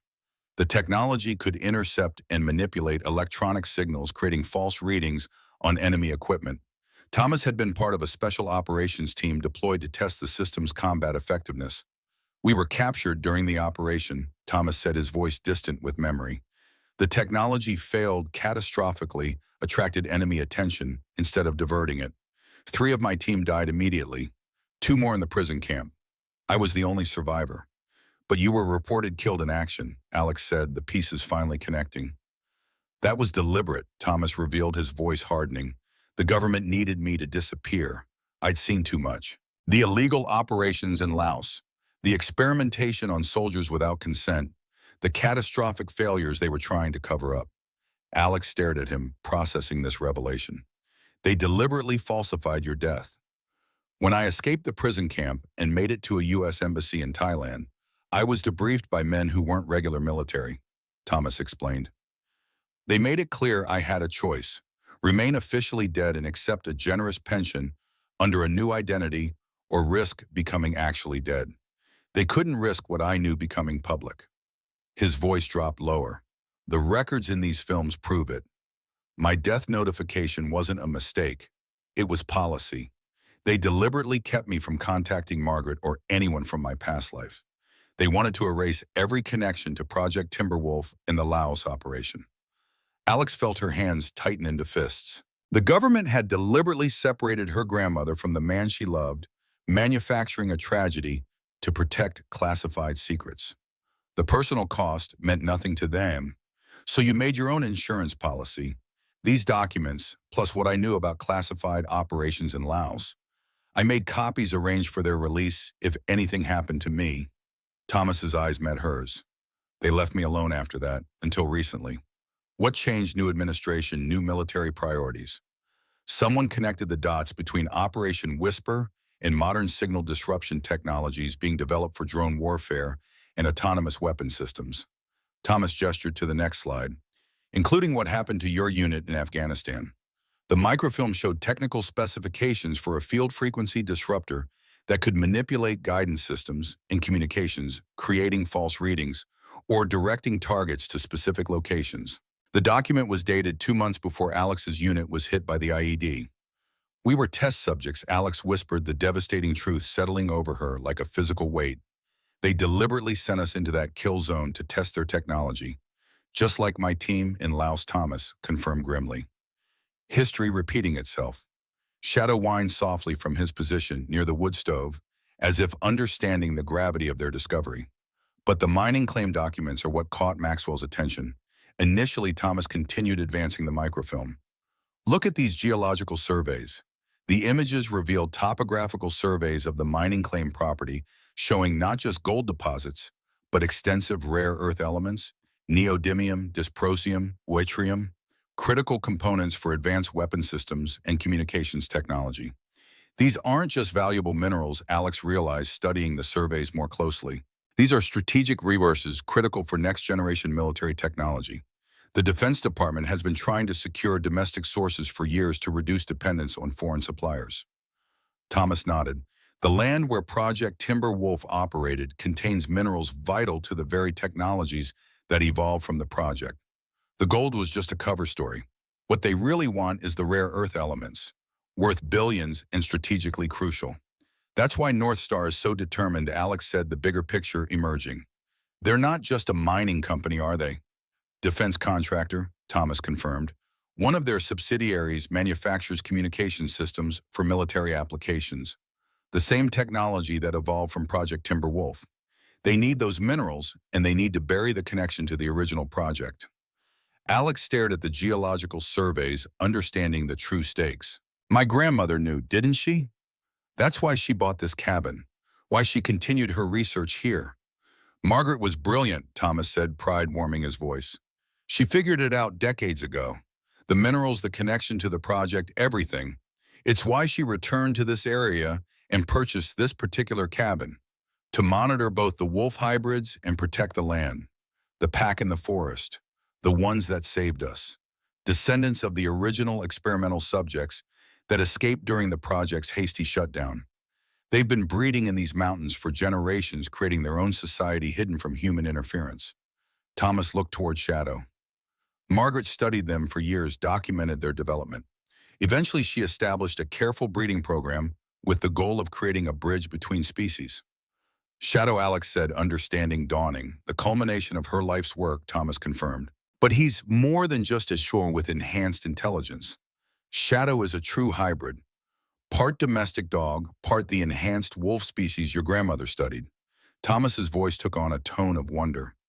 Margaret discovered that a rare subspecies of Arctic wolf in this region had undergone genetic mutation after exposure to the original test subjects. They developed extraordinary cognitive abilities, communication skills beyond any known canid species. Shadow is the result of careful breeding between these wolves and specially selected dogs. Not just a companion animal, but a new kind of being. Intelligent enough to understand complex situations, loyal enough to form bonds with humans, wild enough to survive in this wilderness. Shadow approached the bed, resting his chin on the mattress beside Thomas's hand. The old man stroked the husky's head gently. When Maxwell captured me, Shadow escaped. But he didn't just run blindly. He sought specific help. Thomas looked at Alex meaningfully. He found you, Margaret's granddaughter, the one person who might understand what was at stake. Alex studied Shadow with new appreciation, seeing him not just as an extraordinary dog, but as a living bridge between worlds, human and animal, domestic, in wild past and present. We need to protect all of this, she said firmly, not just for the evidence against Maxwell and North Star, but for Shadow and the pack, for what my grandmother spent her life creating and preserving. Thomas nodded, exhaustion beginning to claim him again. Margaret would be proud of you, he murmured, as his eyes drifted closed. You have her determination. Alex tucked the blankets around him and dimmed the lights, leaving Thomas to rest, while she continued securing the cabin. Shadow followed her, his intelligent gaze never leaving her face, as if he understood exactly how much had changed with these revelations. Alex's satellite phone buzzed shortly after midnight. An encrypted message from Torres. He was alive but in hiding. His research into their unit's mission had attracted dangerous attention. He was making his way to Montana and needed a secure location to meet. Alex hesitated only briefly before sending coordinates for a rendezvous point 3 miles from the cabin. Close enough to reach relatively quickly, far enough to maintain the cabin's security if the meeting proved to be a trap. Dawn brought clearing skies and a stillness that seemed to hold the forest in suspense. Alex checked Thomas's vital signs, relieved to find his fever reduced and breathing easier. The antibiotics were working, though recovery would still take time. As she prepared breakfast, a distinctive whine from Shadow drew her attention. The husky stood at the window facing south, his posture alert but not alarmed. What is it, boy? Alex asked, moving beside him. Through the trees, she caught a glimpse of movement. A large wolf-like figure observing the cabin from just within the forest edge. Not quite wolf, not quite dog, with a distinctive silver-gray coat in unusual proportions. The creature made no attempt to hide its presence, meeting Alex's gaze directly before melting back into the trees. They're watching us, Alex told Thomas when she brought him breakfast. They're curious about you, Thomas replied. About Shadow's connection to you. They don't typically associate with humans, but they recognize certain individuals as allies, like my grandmother. Margaret earned their trust over years of respectful observation. They eventually allowed her closer access to their society than any other human. Thomas smiled faintly. She used to say they weren't just intelligent animals. They were a new form of intelligence evolving alongside our own, learning from human society while maintaining their independence. There was a knock at the door, a distinctive pattern that made Thomas tense. Shadow immediately positioned himself between the door and Thomas's bed, hackles raised. That's not Torres, Alex said, reaching for her rifle. No, Thomas agreed. But I recognized the knock. Before Alex could stop him, Thomas called out, Enter carefully. We're armed. The door opened slowly to reveal an elderly Asian woman in a crisp business suit, a leather briefcase clutched in her gloved hands. She had to be in her 70s, but her posture was ramrod straight, her silver hair immaculately styled. Thomas Wright, she said, her voice carrying the crisp precision of formal legal training. After all these years, Thomas's face registered shock, then recognition. Elizabeth Chen, you're looking well for a dead woman. The woman's mouth twitched in what might have been a smile. I could say the same about you. Alex kept her rifle trained on the newcomer. Who are you, Elizabeth Chen, attorney at law? The woman replied without taking her eyes off Thomas. I was Margaret Reynolds' legal counsel for over 30 years, and she was my handler when I worked for Army Intelligence, Thomas added. Also supposedly killed in a helicopter crash in '75 if official records are to be believed. He turned to Alex. Elizabeth is the one who helped Margaret track me down 20 years ago when your grandmother discovered I was still alive. Alex lowered her rifle slightly. My grandmother knew you were alive. She suspected it for decades, Elizabeth said, finally looking at Alex. She never fully believed the death notification. When certain classified files began to be declassified in the late '90s, she found inconsistencies that confirmed her suspicions. She hired me to investigate quietly. You found me, Thomas said. But Margaret never made contact. Elizabeth's expression softened slightly. She wanted to, but by then she understood the risks. The people who had buried Project Timberwolf were still in positions of power. She feared that direct contact would endanger you both. So she bought the cabin near where I was living, Thomas realized. Continued her research. Watched from a distance. While I maintained a legal framework to protect what she was building, Elizabeth confirmed. She placed her briefcase on the table, opening it to reveal neatly organized files. Margaret left extensive documentation, contingency plans, and legal instruments that would activate upon certain triggers. What triggers? Alex asked. Your discovery of Shadow was one, Elizabeth replied. Thomas's reappearance in official records was another. Maxwell Wright's sudden interest in the mining claim was a third. She removed a sealed envelope from the briefcase. This is Margaret's final letter to you, Thomas. She asked that it be delivered only when all three conditions were met. Thomas took the envelope with trembling hands, his eyes bright with unshed tears. She knew this day would come. Margaret Reynolds was nothing if not thorough in her preparations, Elizabeth said. Which brings me to you, Alex. Your grandmother left specific instructions for this situation. From the briefcase, Elizabeth produced a legal document bound in blue covers. This is Margaret's last will and testament. The complete version, not the simplified one that transferred ownership of this cabin to you. It contains provisions for the establishment of a land trust, a research foundation, and legal protections for both the mineral rights and the territory inhabited by what Margaret called the descendants. Alex took the document, stunned by this new revelation. She planned for everything. She had 20 years to prepare, Elizabeth replied. After she confirmed Thomas was alive, she dedicated herself to creating legal safeguards that would outlast her and protect both Thomas and the extraordinary creatures she'd helped create. Shadow had approached Elizabeth cautiously, sniffing her hand before apparently deciding she posed no threat. The attorney regarded the husky with clear respect. One of Margaret's special ones, she observed. She considered them her greatest achievement. Thomas had opened Margaret's letter, reading silently, tears now flowing freely down his weathered cheeks. She knew he whispered. All those years watching from a distance, protecting me, protecting them. Elizabeth nodded.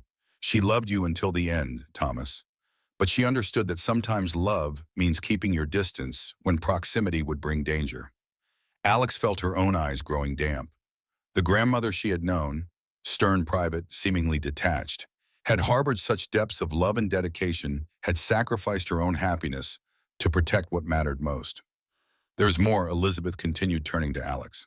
Margaret suspected that Project Timberwolf had modern descendants, research programs building on the original work, but disguised as conventional military technology development. She collected evidence linking several defense contractors, including North Star, to signal disruption technology being tested in combat zones. Like what happened to my unit in Afghanistan, Alex said. Precisely. Elizabeth removed a flash drive from her briefcase. This contains Margaret's complete investigation, including financial records, tracing North Star's government contracts, personnel connections to the original project, and technical specifications that demonstrate the evolution of the technology. This is the missing piece, Alex realized. What connects everything from Project Timberwolf to Thomas's mission in Laos to what happened to my unit? With this evidence, plus Thomas's testimony and the microfilm documentation, we have enough to initiate a Justice Department investigation, Elizabeth confirmed. But we need to move quickly. North Star has already deployed considerable resources to contain the situation. Maxwell's still in custody, right? Alex asked. Elizabeth's expression tightened. No, he was released yesterday on a technicality, evidence mishandling. Apparently, the judge who granted his release has received substantial campaign contributions from North Star's parent company over the years. He'll come here, Thomas said with certainty. For the microfilm, for me, for all of it. Then we need to be ready, Alex replied, her military training taking over. But first we need to secure the evidence. If something happens to us, this all needs to come out. Elizabeth nodded approvingly. I've prepared secure channels for information release. News organizations, congressional oversight committees, judicial contacts. We just need to upload the complete evidence package. The satellite phone buzzed again, Torres confirming he was approaching the rendezvous coordinates. Alex glanced at Shadow, who had returned to the window watching the forest with increased alertness. I need to meet Torres, she told Thomas and Elizabeth. He has additional evidence about our unit in Afghanistan. With his testimony, we'll have a complete chain linking past to present. I'll stay with Thomas, Elizabeth offered. We have much to discuss after 30 years. Alex nodded, checking her weapons and communications equipment. Shadow with me, she directed, and the husky immediately moved to her side, ready for the journey. As they prepared to leave, Thomas called out, Alex. When she turned, he held out Margaret's letter. She wrote about you too. You should read it. Alex took the letter, tucked it into her pocket, and headed out with Shadow into the winter forest. The letter would have to wait. For now, security and evidence collection took priority. The forest stretched silent and pristine around them as Alex and Shadow made their way toward the rendezvous coordinates. Fresh snow crunched beneath her boots, while Shadow moved effortlessly across the surface, occasionally ranging ahead before circling back. Despite the peaceful surroundings, Alex remained vigilant, scanning for any sign of surveillance or ambush. The meeting point was a small clearing beside a frozen stream, open enough to prevent easy ambush with multiple escape routes through the surrounding trees. Alex arrived early, positioning herself with clear sight lines in all directions, rifle ready but not raised. Shadow suddenly tensed ears forward, nose testing the air. Before Alex could react, the husky bounded toward a dense thicket of pines to their east. Shadow, Alex called, raising her rifle. The brush parted and Torres emerged, hands raised defensively, as Shadow circled him, sniffing intently. The staff sergeant looked haggard, unshaven dark circles beneath his eyes. His normally neat appearance replaced by rumpled civilian clothes beneath a heavy parka. Call off your dog, Reynolds, Torres said, eyeing Shadow warily. He's not going to hurt you unless you give him reason to. Alex replied, lowering her rifle slightly. You're alone, Torres nodded. Ditched my phone credit card's vehicle. Been hitchhiking, paying cash, staying off the grid. They're watching everything. Who's they? Military intelligence, FBI, counterterrorism, private contractors. Torres stepped into the clearing. After I sent you those files, my apartment was searched. Someone followed me for days. Then a black SUV tried to run me off the road outside Billings. Shadow had completed his inspection of Torres and returned to Alex's side. No longer tense, but still watchful. You trust that animal? Torres asked, noticing the husky's attentive posture. With my life, Alex replied simply. He's the reason I found Thomas right. She gave Torres a concise summary of recent events, finding Shadow, discovering Thomas, the connection to her grandmother, the attempt on Thomas's life at the hospital, and the revelations from the microfilm. Torres listened without interruption, his expression darkening. Jesus, Reynolds. This goes deeper than I imagined. I thought we were looking at a cover-up of a mission gone wrong, not decades of black operations and corporate conspiracy. I need to know what you found about our unit, Alex said. The specifics. Torres reached into his jacket, retrieving a flash drive. Everything's here. Mission orders that don't match the official record, equipment, testing schedules for the day of the attack, communications logs with unexplained gaps, and this. He handed Alex a folded sheet of paper. It contained a list of names, military personnel assigned to observe their mission remotely, including one that made Alex's blood run cold, Maxwell Wright, technical consultant. Thomas's nephew was involved in what happened to us, Alex whispered. Looks that way, Torres confirmed grimly. He's been consulting on signal disruption technology for years. The paper trail connects him to 3 separate incidents where units testing new guidance systems encountered unexpected enemy contact. He sacrificed American soldiers to test his technology, Alex said, anger building in her chest. Just like Thomas's team in Laos decades earlier. Shadow whined softly, pressing against Alex's leg as if sensing her distress. What's the plan now? Torres asked. We can't exactly walk into the Pentagon and accuse them of using U.S. soldiers as test subjects. We don't have to, Alex replied. Margaret's attorney is at the cabin. She set up secure channels to release all the evidence, congressional committees, journalists, judicial contacts. We just need to compile everything and upload it. As they discussed strategy, Shadow suddenly stiffened ears, alert, a low growl building in his throat. Alex immediately raised her rifle, scanning the surrounding forest. We're not alone, she whispered. Torres drew his sidearm, moving back to back with Alex. How many unknown? Shadow senses something. The husky was facing west, hackles raised, his growl deepening. Alex followed his gaze but saw nothing through the dense trees. Then she heard it, the faint crunch of snow beneath heavy boots. Multiple sets. Professional operators trying to move quietly but hampered by the conditions. Ambush Torres hissed, "We need to move now."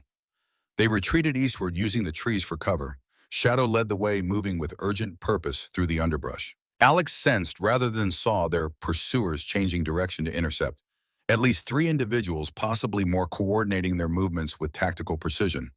"They're hurting us," Alex realized as they approached a steep ravine that would force them to either double back or descend into vulnerable terrain. Shadow stopped abruptly, looking back at Alex with what seemed like deliberate intent, then veered sharply north along the ravine edge. Alex and Torres followed, trusting the dog's instincts over their own tactical assessment.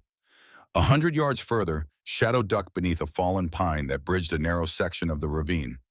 Beneath it, partially concealed by snow and forest debris, was a small opening, the entrance to what appeared to be an old mine shaft or natural cave. "In here," Alex directed, dropping to her knees to follow Shadow into the opening. Torres hesitated only briefly before joining them. The passageway opened into a larger chamber, not a mine shaft, but a natural cave system, dry and surprisingly warm compared to the winter forest outside. Shadow moved confidently through the darkness, his white coat barely visible in the dim light filtering from the entrance. "You think they saw us enter?" Torres whispered, pressing himself against the rough stone wall. "Unlikely. The entrance is well concealed, and we left minimal tracks." Alex retrieved a small, tactical flashlight from her pocket, keeping the beam pointed downward to minimize light escape. Shadow knew this was here. He deliberately led us to it. The cave extended deeper than expected, revealing a network of interconnected chambers. In one of the larger spaces, Alex's flashlight illuminated something unexpected.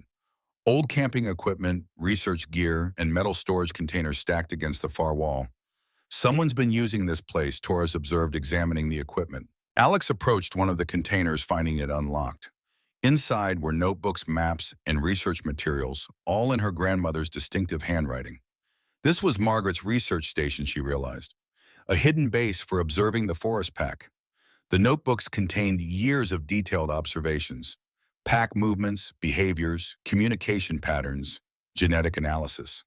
Margaret had documented the evolution of the wolf hybrids with scientific precision and growing wonder at their developing intelligence. They waited in tense silence for nearly an hour, listening for any sound of pursuit. Eventually, Shadow relaxed his vigilant posture, moving deeper into the cave to rejoin them, a silent signal that the immediate danger had passed. "We should head back," Torres said. "Thomas and your lawyer friend might be in danger if those operatives are North Star Security." Alex nodded, gathering the most crucial evidence from Margaret's research station. As they prepared to leave, Shadow suddenly tensed again, but not with alarm. His ears perked forward, head tilted as if listening to something beyond human perception. From the cave entrance came a soft whine similar to Shadow's, but distinctly different.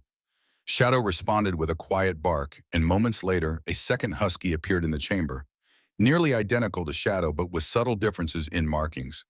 "Another one?" Torres asked in disbelief. Margaret's legacy, Alex realized. Shadow isn't the only one she created. The second husky approached Alex without fear, allowing her to examine the collar hidden beneath its thick fur. The tag read Storm, another of Margaret's special hybrids.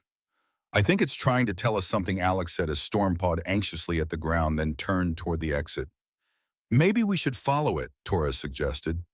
They gathered their equipment and followed the two huskies back through the cave system and out into the forest. The pursuit team was nowhere in sight, but Alex maintained careful vigilance as they navigated back toward the cabin. Storm led them on a circuitous route in avoiding open areas and keeping to dense underbrush where they would be difficult to spot. Shadow remained close to Alex, occasionally exchanging what appeared to be deliberate signals with his counterpart. As they approached the clearing around the cabin, Alex felt a growing sense of unease. There were no visible threats, but something felt wrong. "Hold up," she whispered to Torres. "Something's not right." Both huskies had stopped, ears forward, bodies rigid with tension. From their position at the forest edge, Alex could see the cabin appeared undisturbed, smoke rising from the chimney. No signs of forced entry or combat. "I don't see anything," Torres said, scanning through his binoculars. "That's what bothers me," Alex replied. "Elizabeth's rental car is gone and there are no fresh footprints around the cabin. Someone's been very careful to leave no trace." They watched for 20 minutes, observing every detail of the cabin and surrounding area. No movement was visible inside. No shadows past the windows. No sounds carried across the clearing. "We need to get closer," Alex finally decided. "Stay in the tree line. Approach from different directions. I'll take the front. You circle around back."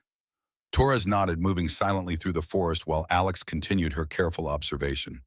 Shadow remained at her side, tense but not growling, a sign that whatever threat existed wasn't immediately present. When she judged Torres had reached position, Alex advanced slowly toward the cabin, using available cover and moving only when the wind would mask any sound. Shadow matched her movements perfectly, demonstrating training far beyond normal canine capabilities. The front door was unlocked, her first concrete indication of trouble. Alex had secured it before leaving. She pushed it open slowly, rifle raised, and entered in a tactical crouch. The main room appeared normal. Wood stove burning, Thomas's medical equipment intact, his bed neatly made but empty. No signs of struggle or forced entry. "Thomas," Alex called, moving deeper into the cabin. No response. Torres appeared from the rear of the cabin, shaking his head. "Clear back there. No sign of anyone." Shadow whined anxiously, moving to Thomas's bed and pawing at the blankets, then to the table where they had examined the microfilm the previous night. The viewer was still there, but the films were gone. "They took him." Alex realized cold dread settling in her stomach. And the evidence. A thorough search of the cabin revealed nothing useful. No signs of who had taken Thomas or where they might have gone. The only unusual detail was the absence of a struggle or forced entry. "He went willingly," Torres concluded, "or someone he trusted convinced him to go." Elizabeth, Alex wondered aloud. Could she be compromised or forced to cooperate? Torres suggested if they threatened Thomas. Shadow had continued his investigation of the cabin nose to the floor, following a trail only he could detect. At the rear door, he stopped pawing insistently at the frame. Alex examined the area closely and found a small piece of paper wedged into the door crack. A folded note hidden deliberately for someone to find. She opened it carefully, recognizing Thomas's shaky handwriting. "North Star has Elizabeth. Maxwell involved. Taking me to site TW7. Margaret's letter explains. Trust Shadow, TW7. Torres asked, reading over her shoulder. Project Timber Wolf, Site 7, Alex realized. It must be one of the original research facilities. She pulled Margaret's letter from her pocket, the one Thomas had given her before she left to meet Torres. With trembling hands, she unfolded the delicate paper, reading her grandmother's final message. My dearest Thomas, if you're reading this, then Alex has found Shadow, and you have finally been drawn back into the circle of protection I've tried to create around you all these years. I never stopped loving you. When I learned you were alive, my first instinct was to run to you immediately. But I came to understand that my presence in your life would only endanger you further. The men who buried Project Timberwolf would stop at nothing to keep their secrets hidden. So I watched from a distance, creating what safeguards I could. The wolf hybrids are my life's work, Thomas. They represent what the project should have been. Research that respected the extraordinary beings we helped create rather than exploiting them. Shadow and his kind are the bridge I built between our world and theirs. Proof that cooperation trumps domination. If trouble has found you, as I've always feared it would, there is one last sanctuary. Site TW7, the underground facility where we first realized what we were creating, has been abandoned since 1973. I've maintained it secretly all these years as a final fallback position. The entrance is hidden in the north face of Coleman Ridge, marked with our old sign, 3 vertical lines. The access code remains unchanged, 069968. Inside, you'll find everything needed to expose the truth.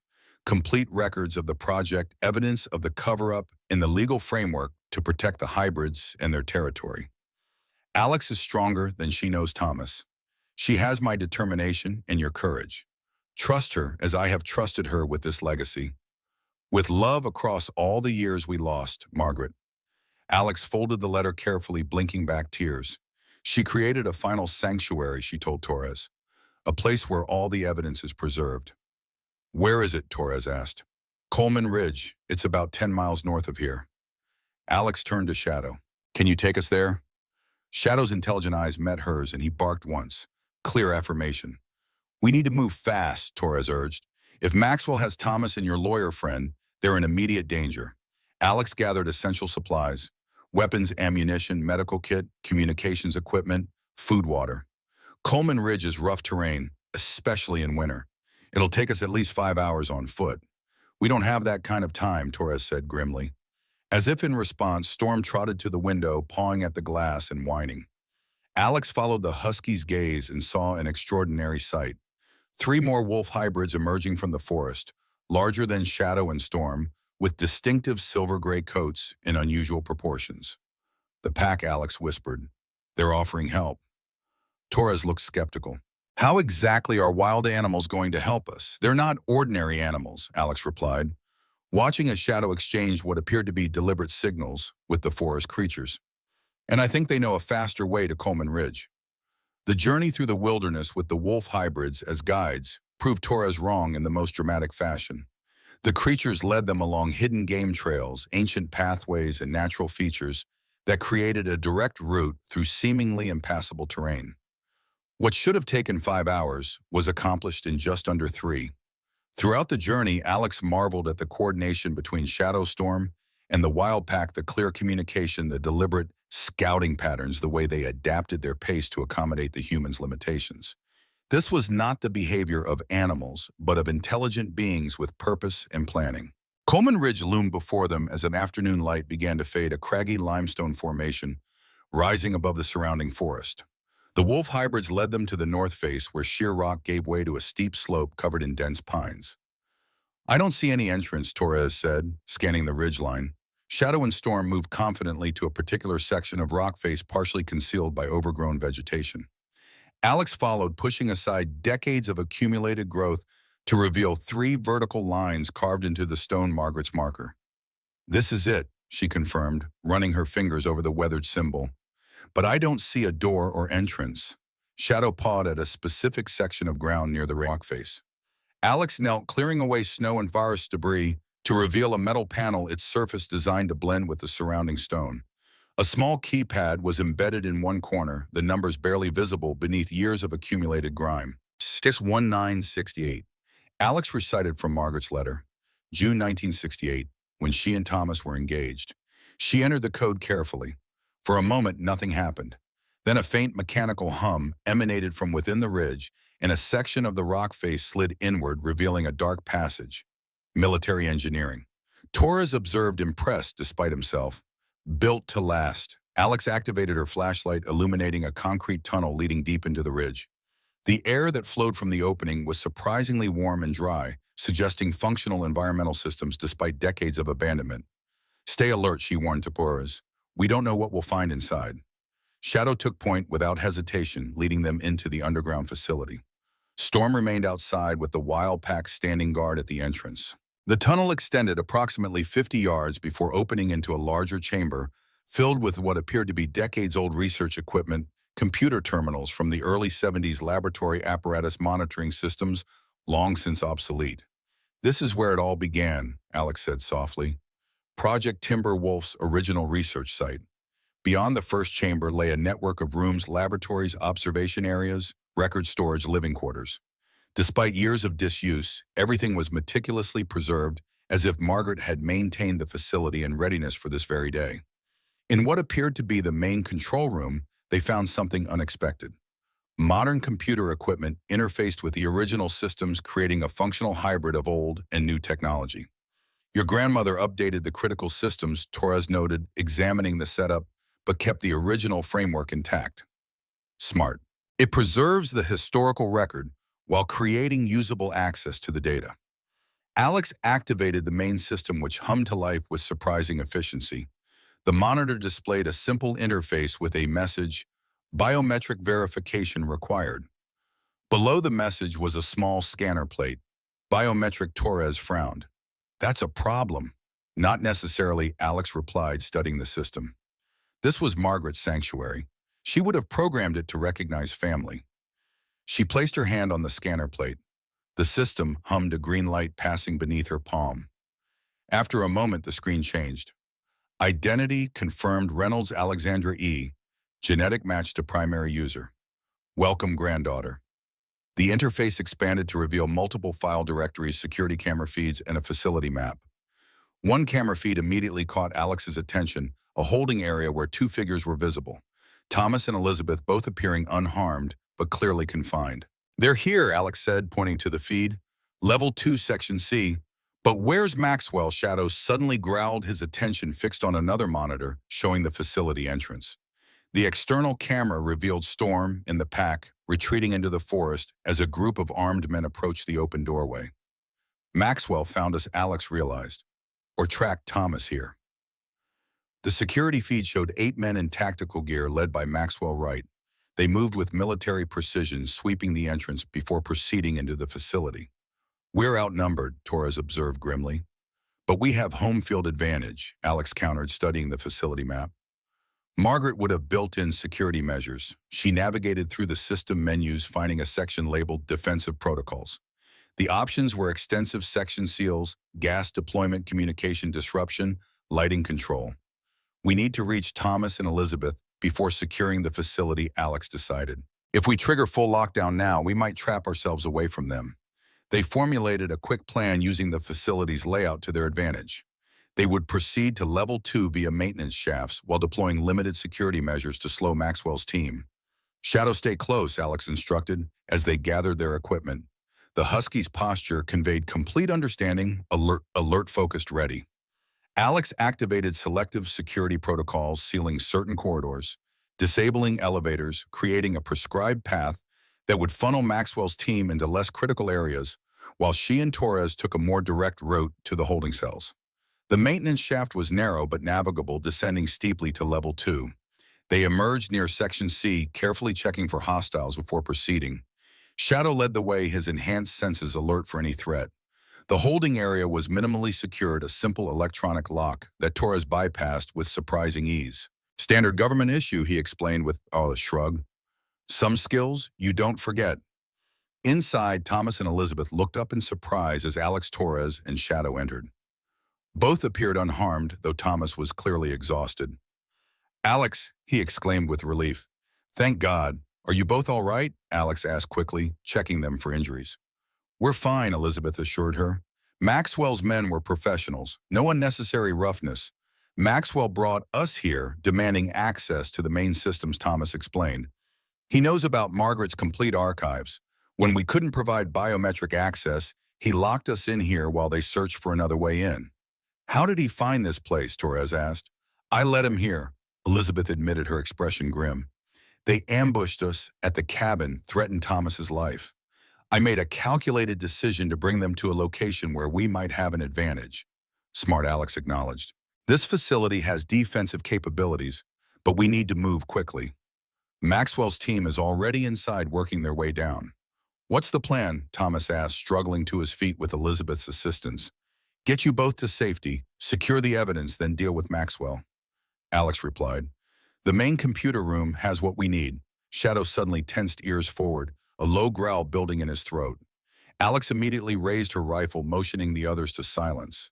Footsteps approached in the corridor outside, multiple sets moving with tactical discipline. "They're here," Torres whispered, positioning himself beside the door, sidearm ready. Alex made a swift decision. Back into the maintenance shaft. Now, they retreated to the narrow passage they'd used to reach the holding area. Alex sealed the access panel behind them just as Maxwell's team breached the holding room. Through the thin metal of the panel, they could hear Maxwell's angry shout. "Find them! They can't have gone far." The maintenance shaft network provided a direct route to the facility's core, the central computer room where Margaret had maintained her most crucial records. They moved as quickly as Thomas's condition allowed, Shadow leading the way with unerring confidence through the labyrinthine passages. "Maxwell doesn't just want the evidence destroyed," Elizabeth explained as they traveled. "He's after the rare earth mineral deposits. North Star has already secured mining rights to adjacent properties, but the original Project Timber Wolf site contains the richest concentration. The strategic minerals Alex recalled from the geological surveys, critical for next-generation military technology. Worth billions on the open market," Elizabeth confirmed, "but priceless in terms of national security. Whoever controls those deposits has leverage over defense systems development for decades to come." They reached the central computer room through a maintenance access panel, bypassing the main entrance that Maxwell's team would likely target. The room was the heart of the facility, a circular chamber filled with both vintage and modern equipment, multiple workstations surrounding a central processing core. Alex immediately went to the main terminal, using her biometric access to unlock the system's highest security protocols. What exactly are we looking for? Torres asked, securing the room's access points. Margaret's insurance policy, Thomas replied, everything she compiled over decades. Project Timber Wolf records evidence of the military using soldiers as test subjects, geological surveys of the strategic minerals, documentation of the wolf hybrid's extraordinary development. Alex navigated through the system directories following an organizational logic that somehow felt familiar, as if Margaret had structured it specifically for her granddaughter to find. She located a directory labeled contingency that contained multiple file packages, each with instructions for release to specific recipients, congressional committees, journalists, scientific authorities, legal contacts. This is it, she confirmed. Everything we need to expose the truth and protect the land. Shadow suddenly barked a sharp, urgent sound. Moments later, the facility's emergency lighting activated as main power was cut. Maxwell's trying to shut us down, Torres realized. Too late, Alex replied, initiating the file transfer protocols. Margaret built in redundancies. Even without main power, the system will complete the uploads to secure servers. The computer indicated transfer progress 23 per, 24 per. This will take too long, Elizabeth said anxiously. Maxwell's team will find us before it completes. Then we need to buy time, Alex decided. Torres helped Thomas and Elizabeth barricade this room. I'll lead them away. Like hell you will, Torres objected. That's suicide against 8 trained operatives. I won't be alone, Alex replied, looking at Shadow. And I know this facility's layout now. Before Torres could argue further, gunfire erupted in the corridor outside Maxwell's team, attempting to breach the computer room's main entrance. The barricade held, but it wouldn't last long against determined assault.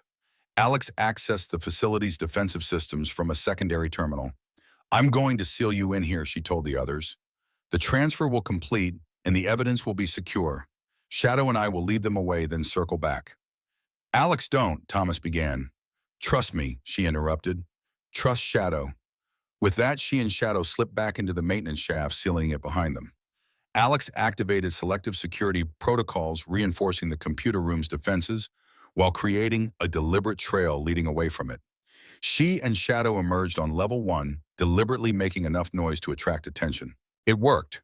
2 of Maxwell's operatives immediately reported her position, and pursuit began. What followed was a tactical game of cat and mouse through the facility's corridors and chambers. Alex used her ranger training and Shadow's extraordinary abilities to maximum advantage, setting ambushes, creating diversions, separating the pursuit team into manageable units. One by one, she neutralized Maxwell's men non-lethally where possible, with carefully placed shots to incapacitate when necessary. Shadow proved himself far more than a companion animal, demonstrating combat abilities that no ordinary dog could possess, anticipating threats, creating diversions, even directly engaging one operative who cornered Alex in a narrow passageway. After 20 minutes of calculated warfare, Alex had reduced Maxwell's team to just 3 operational members, Maxwell himself and 2 remaining security personnel. They had retreated to the facility entrance, regrouping and reassessing. Alex watched them from concealment, Shadow silent beside her. The computer system transfer would be nearly complete by now. She needed to contain the remaining threat until the evidence was secure. Reynolds Maxwell's voice echoed through the corridor. This doesn't have to end badly for everyone. There's room for negotiation here. Alex remained silent, observing their positions, planning her next move. Your grandmother understood the value of what's at stake, Maxwell continued.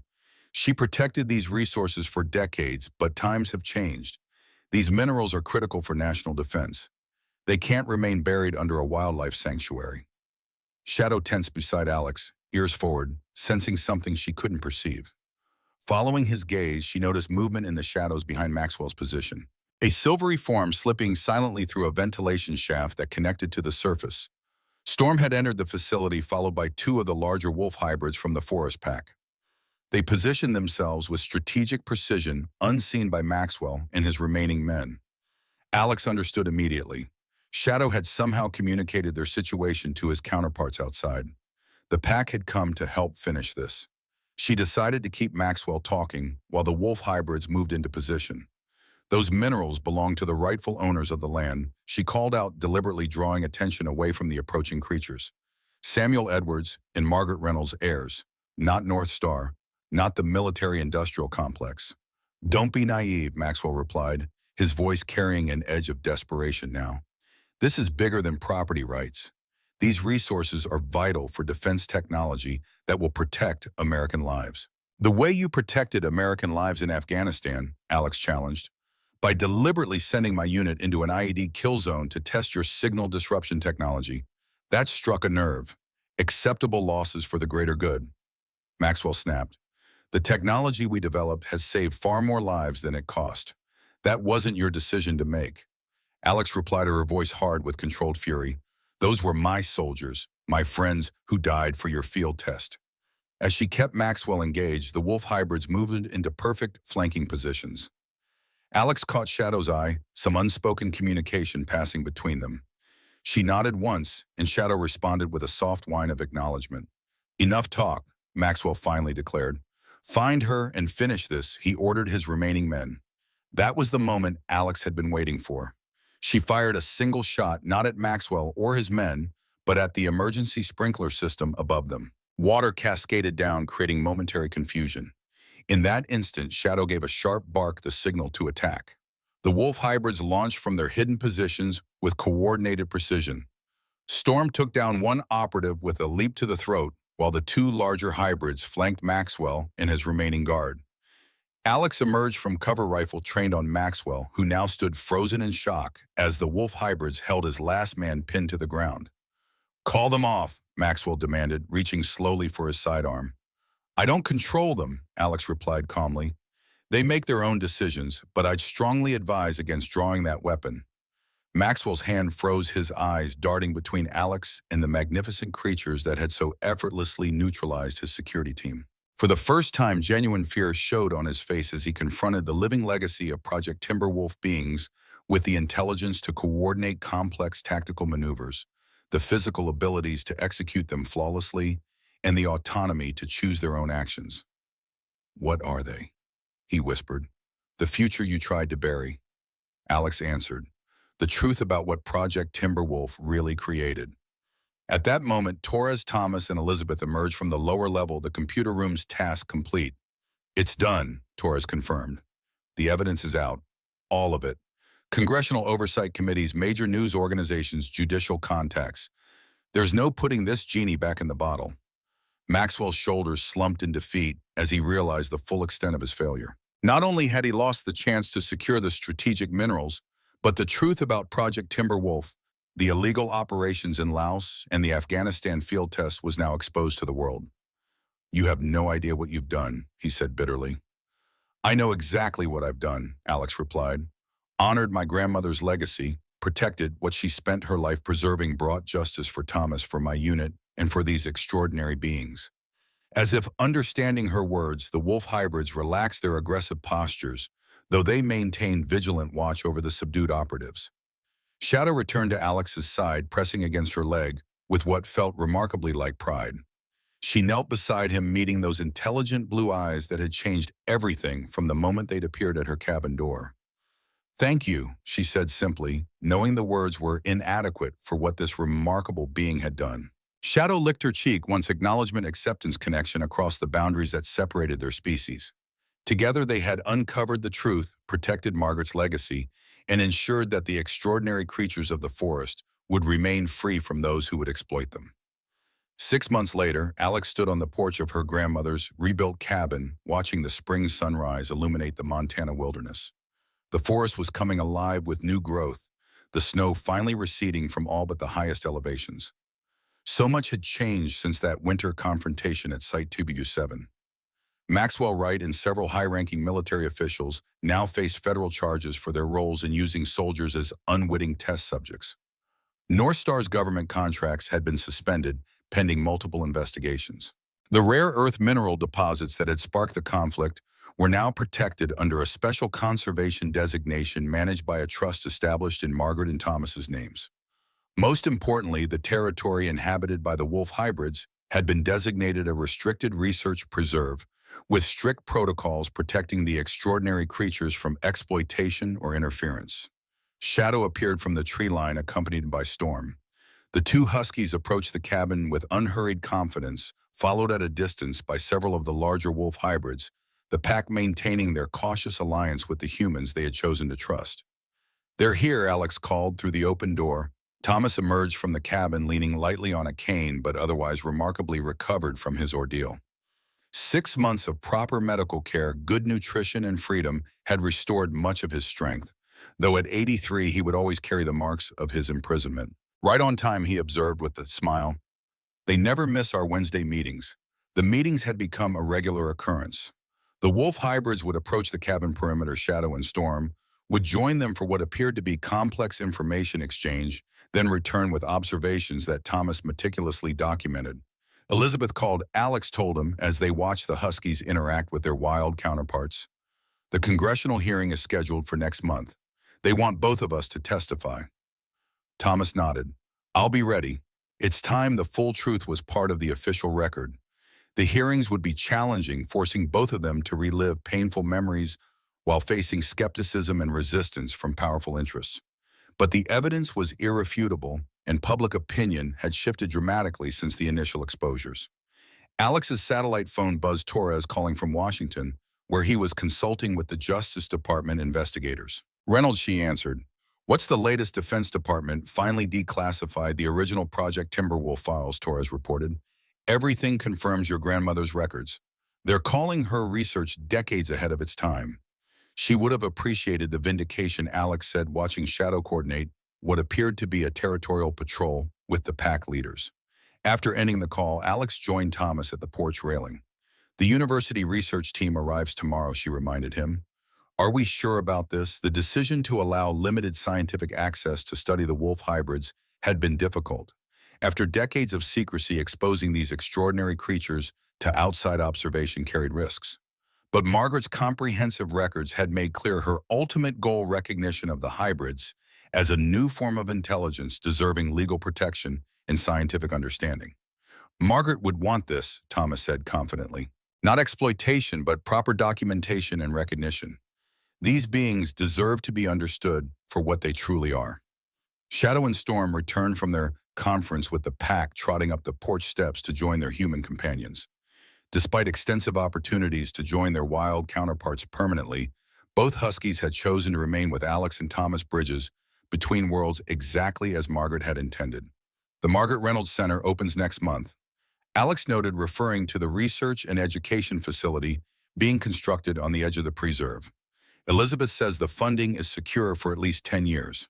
The Margaret Reynolds Center for Veterans and Wildlife Research represented the culmination of everything they had fought to achieve: a facility dedicated to both the extraordinary creatures of the forest and the veterans still suffering from the invisible wounds of war. Using Margaret's research methods and ethical frameworks, the center would advance understanding of cross-species communication while providing therapeutic opportunities for veterans dealing with PTSD and other combat-related trauma."